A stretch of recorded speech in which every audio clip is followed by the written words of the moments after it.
wanaomba, mimi kuna nguvu fulani nilikuwa naiona kama ya radi. Sijajua kama ulishawahi kupigwa na shoti ya umeme. Watu wameanza kuhubiri kuhusu mafanikio peke yake, hawahubiri kuhusu utakatifu. Sasa hichi ndicho kitu ambacho kinawafanya watu wengi sana wapotee. Sasa kuna namna ambayo unaweza ukamtambua kwamba huyu ni nabii wa uongo, huyu ni nabii wa ukweli. Tupo na Prophet, tupo kwenye mlima ambao alikutana naye Mungu ana kwa ana na akasema na yeye. Sasa niazime masikio kwa dakika chache ambazo tutapiga story, pengine kuna neno ambalo utaondoka nalo.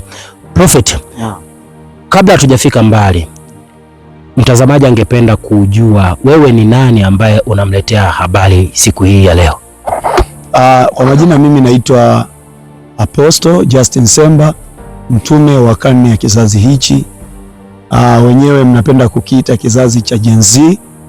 Licha ya kwamba nimekuwa ni mtume mdogo kuliko mitume wote katika nchi ya Tanzania, lakini namtukuza Mungu, ananiambia bado ananiandaa kwa ajili ya pale mbele, kwa sababu liko jambo ambalo natakiwa nilitimize pale mbele kama ambavyo Yesu alitimiza kusudi lake alipokuja hapa duniani. Pengine ni miongoni mwa swali ambalo litakuwa linawagonga watazamaji wanaokutazama, kwa sababu maandiko pia yamesema kwamba siku za mwisho zinapokaribia kutatokea na manabii wa uongo.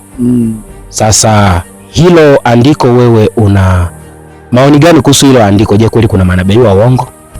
Manabii wa uongo hapo, na hilo sio swala la kukataa hata kidogo, kwa sababu kuna watu ambao wanafanya kazi kwa ajili ya mshahara, si kwa ajili ya kuwafanya watu waamini kuhusu habari za Mungu. Wako watu wanafanya kwa sababu ya maslahi. Sasa hao watu huwezi kukataa, wanasema kwamba kwenye msafara wa mamba hata kenge pia nao wanakwemo. Kwa hiyo huwezi kukataa kwamba wimbi la manabii wa uongo limetokea na wapo wengi wa kutosha tu. Sawa, na sasa labda pengine ni swali ambalo najiuliza mimi na mtazamaji wangu anaweza akawa swali hili lipo. Je, mtu atatambuaje kama huyu ni nabii wa uongo au huyu ni nabii wa ukweli? Cha kwanza kabisa watu wanatakiwa wajue kitu kimoja. Manabii hawa wa uongo wametokea wengi sana kwa sababu kwanza kabisa kutokana na lile fundisho analokupa. Ikiwa upo kanisani ndani ya miaka miwili na hakuna kitu kinachobadilika, mtumishi wako anakuambia vumilia katika shida ambazo umekuwa ukikutana nazo, jua hauko mahali sahihi. Kwa sababu mtu ambaye ameitwa na Mungu ni lazima awe ana suluhisho la kila mtu ambaye anamsogelea. Na ndio maana mimi nilishawaambia watoto wangu wa kiroho ya kwamba ukiona ninakuombea na upo hapa ndani ya miezi 6, tatizo lilokuja nalo tukamwambia Mungu, nikakupa maelekezo namna ya kufanya, lisipotimia hilo tatizo likaondoka kwako, sitaki tena unipigie simu, kwa sababu tutakuwa sasa tunacheza. Kwa hiyo manabii wa uongo utawajua kwa mafundisho yao. Unaenda kanisani kila siku, unazingatia ibada, unafunga, unaomba, lakini majibu yeye juu ya maisha yako magumu, majibu juu ya changamoto zako anakuwa hana. Mwaka wa kwanza, mwaka wa pili, na ukimwambia tu anakuambia avumilie, hilo jaribu litapita. Kumbuka kabisa kwamba mwanadamu ameletwa duniani si kwa ajili ya teseke. Pale Edeni Adamu alikutana na mazingira yote ambayo Mungu alikuwa amemwandalia. Akamwambia sasa hivi nimekupa tu wewe kumiliki pamoja na kutawala. Sasa haya majaribu ambayo tunapitia, watu wanasema kwa sababu Adamu alitenda dhambi. Kumbuka kuna Bwana Yesu ambaye alikuja akasulubiwa ili mimi na wewe tuweze kuishi maisha ya furaha, na ndo hayo ambayo tunatakiwa tuishi kila siku. Kwa hiyo utamjuaje nabii wa uongo? Utamjua, ndo hapo narudia tena kwamba kwa mafundisho yake anakuwa hayakusaidii katika changamoto ambazo unakuwa unakutana nazo. Sawa. Naweza kusema kwa upande wangu nimekuelewa, pengine na mtazamaji wangu atakuwa amekuelewa.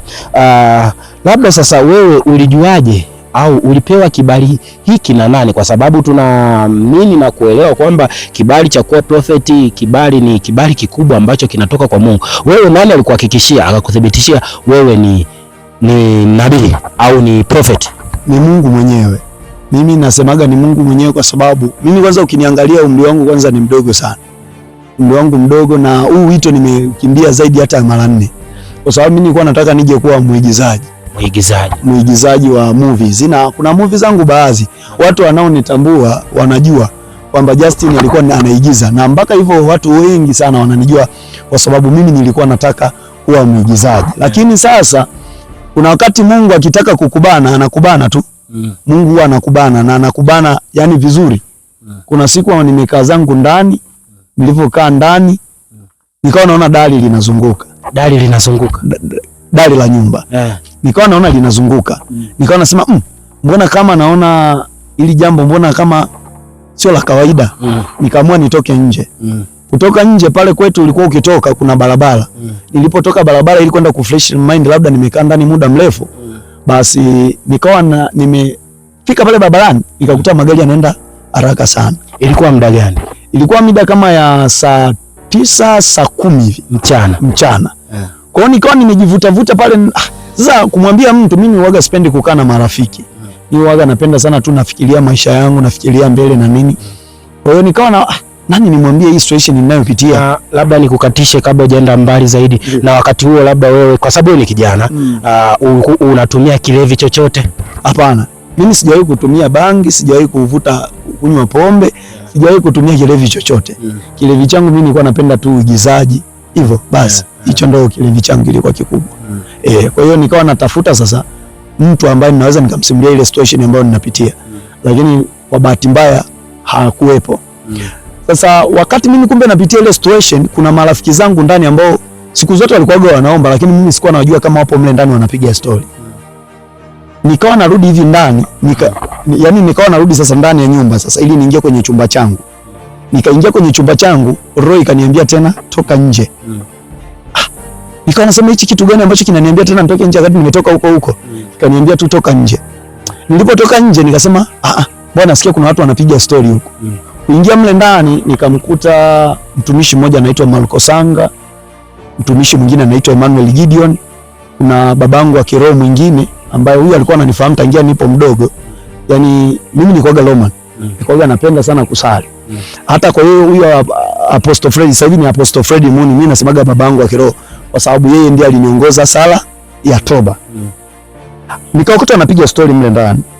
Nilipokuta anapiga story ikabidi na mimi nijoin nao. Lakini story alizokuwa wanapiga si story za kawaida. Walikuwa wanazungumza kuhusu masuala ya Mungu. Nilipokuwa wanazungumza kuhusu masuala ya Mungu, mimi nikawa nimetamani sana. Wakasema basi tuinuke tuombe. Mimi nikawa naona tu kile ni kitu cha kawaida, maana nishazoeaga walokole kwamba ni watu tu wa kawaida, yani kwamba kuomba ni kama kawaida. Lakini kwa kadri ambavyo walikuwa nilipopigwa na shoti ya sasa